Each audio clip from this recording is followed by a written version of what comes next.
we're calling this segment Rise and Reign, and we're going to look at the rise to prominence and therefore the reign on the pop charts of different artists throughout the years. And we're going to start with Lorde. So, how this came about was my wife and I were recently talking about Lorde's song Solar Power, and my wife was making fun of the line where Lorde says, "Can you reach me?" No, you can't.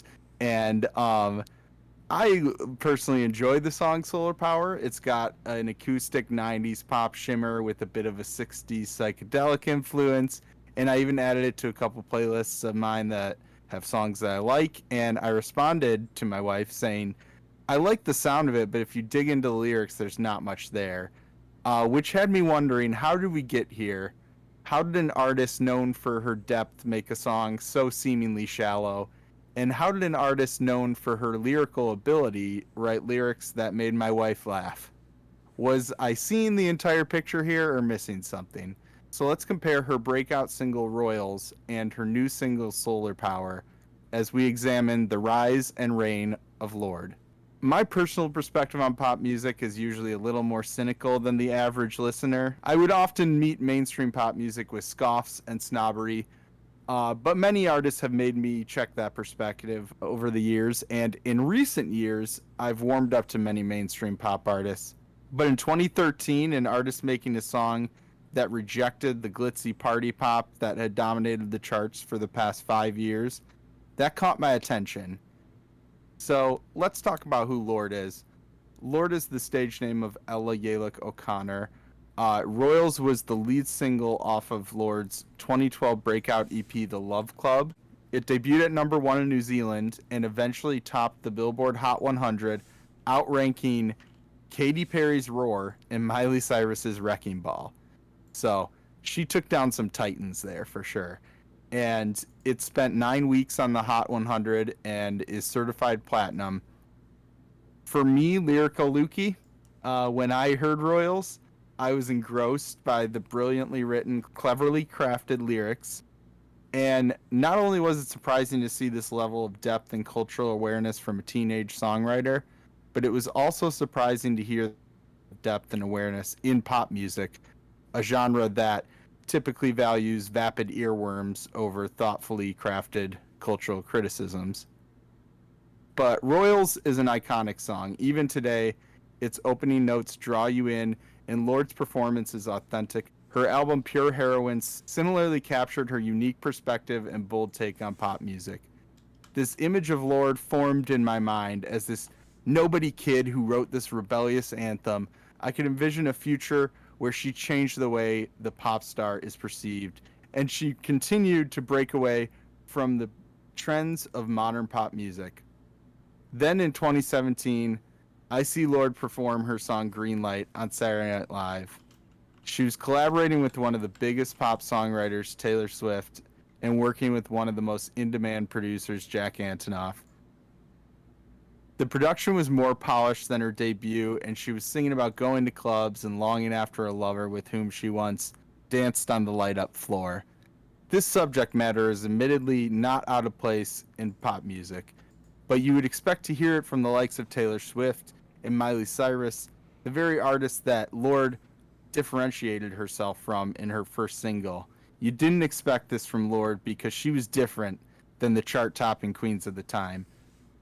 What happened to that every woman rebel who was bucking the trends? Did Lorde sell out?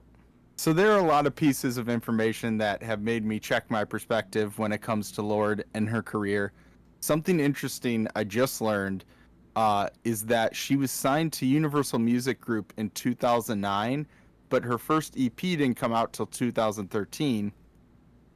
So that means at age 12, she was signed to a development contract with the Universal Music Group after an agent received footage of her singing at a middle school talent show. And so while Royals seemingly came out of nowhere, her career was years in the making, and she wasn't exactly starting from square one, since she had a contract with a major label long before she even released any music. In the song, when Lorde talks about living in a torn up town, I got a much bleaker picture than the reality. The Genius lyrics annotations of the Royals lyrics say, admittedly, Lorde hails from Davenport, New Zealand, which is hardly a torn up town. Lorde attended one of the richest schools in the entire country and now lives in a wealthy Auckland suburb. It is also worth noting that Lorde stated she was listening to a lot of hip hop when she wrote Royals. The lyrics about Grey Goose and Cadillac seems to be a direct reference to the way many rappers flaunt their wealth and possessions. This does show a bit of ignorance at the cultural context of many hip hop artists being individuals who grew up in communities that have been economically marginalized and oppressed. So their story is more about overcoming, not needlessly flaunting wealth just to look cool. Though there are many vapid party hip hop songs that needlessly flaunt wealth, this points to the fact that Lorde does have some privilege that she's not addressing. Again, she was a teenager at the time, so I'll give her a bit of a break. But there is a nuance to the materialism of pop music in America, and I think that is overlooked in the lyrics. And I think some critics did point this out at the time. However, the song's cultural significance is lasting. Before Bernie ran for president and popularized the idea of berating billionaires, Lorde lodged a bold criticism of capitalism and materialism and reached audiences who didn't necessarily share her beliefs, because a good pop song is a good pop song. Many listeners probably just didn't pay attention to the lyrics and just liked how it sounded. I expected Lorde to rebel against and reshape the pop music industry while making a name for herself and successfully selling records. Looking back, that's a tall order for a teenager, or for any musician, let alone a teenager who is still finding her sound in her voice.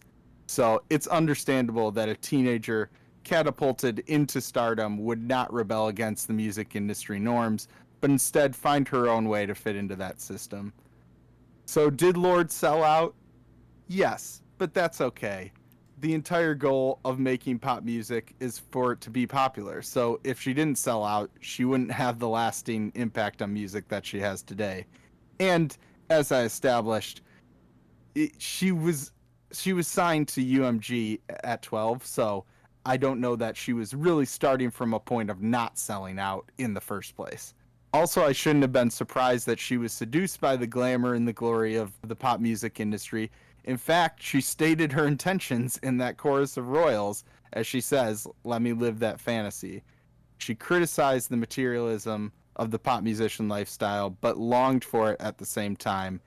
And looking at it through this perspective, I now recognize that she captured a complex human emotion in that song, rejecting something while also wanting to be a part of it.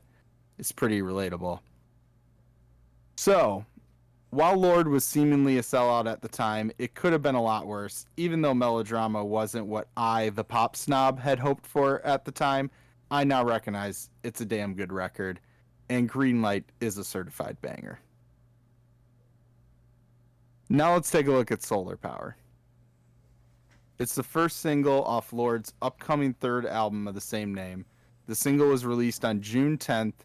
It currently has over 55 million streams on Spotify, and it peaked at 34 on the Billboard Hot 100 on June 26th. Looking at the headlines about Royals compared to the ones about Solar Power is a stark contrast. In 2013, the New York Times examined the class consciousness of Royals, where in 2021, Page 6 has a full article about Lorde's outfit in the Solar Power video and how much each article of clothing cost. Solar Power is a light and sunny folk pop anthem with a vibe of 90s pop rock. She even credits the band Primal Scream for the song's similarities to their 1990 song Loaded. When I first listened to the song, I really enjoyed just the vibe and the sound of it. Upon listening more, I of course dug into the lyrics and determined that in terms of lyrics, there wasn't much going on there. It's just about going to the beach and enjoying the sun, not much else. However, upon further investigation, the song does possess more depth than I initially realized. The video gives this cult leader vibe, seeing Lorde at the head of this horde of beach-going hippies. And this is intentional, as she says in the second verse, "I'm kind of like a prettier Jesus." And the song is, in a way, worshiping the sun. the genius lyrics annotation of this lyric says, the line reinforces the hedonistic worship of nature that the song celebrates. Lorde revels in the power of Sol, the sun god, rather than the son of God. Fun wordplay there. Good job, genius annotator. Lorde said the album is a celebration of the natural world, an attempt at immortalizing the deep transcendent feelings I have when I'm outdoors. In times of heartache, grief, deep love, or confusion, I look to the natural world for answers. So, Lorde has a gift of distilling complex ideas into digestible pop nuggets, and that's what she's doing here. Even the line, my wife laughed at, can you reach me? No, you can't, speaks to Lorde's choice to leave social media and engage in a digital detox. Again, a seemingly simple sentiment, but in this age, most people could use a reminder to disconnect from their devices and online existences and connect with the real, tangible world. Kevin, you'll find this piece of information interesting. The song features background vocals from Phoebe Bridgers and Claire Cotrill, aka Claro. I did know that. You did? Yes. Nice. And aligning herself with these indie darlings further demonstrates that she still possesses that rebel and outsider spirit, even though she is now very much an insider in the industry. But music is about capturing a moment in time, and that's what Lorde did with Royals. She captured where she was at the time, an everyday person who witnessed the glamour of fame but hadn't tasted it and couldn't relate to it.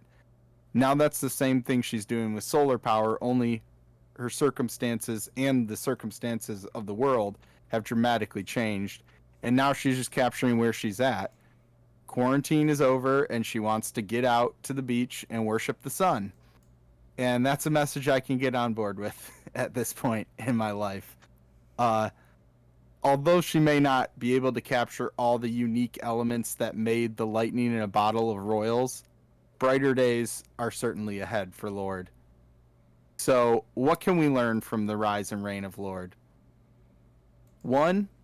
Audience expectation and artist evolution can often clash.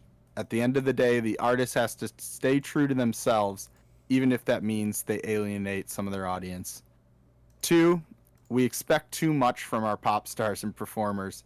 As a listener, we just have to move on to the next thing that does give us that spark if they're not giving it to us, and give that artist their space to explore what they need to explore. 3, people are complex and can hold seemingly contradictory desires in themselves at the same time, and Lorde captured that beautifully on Royals.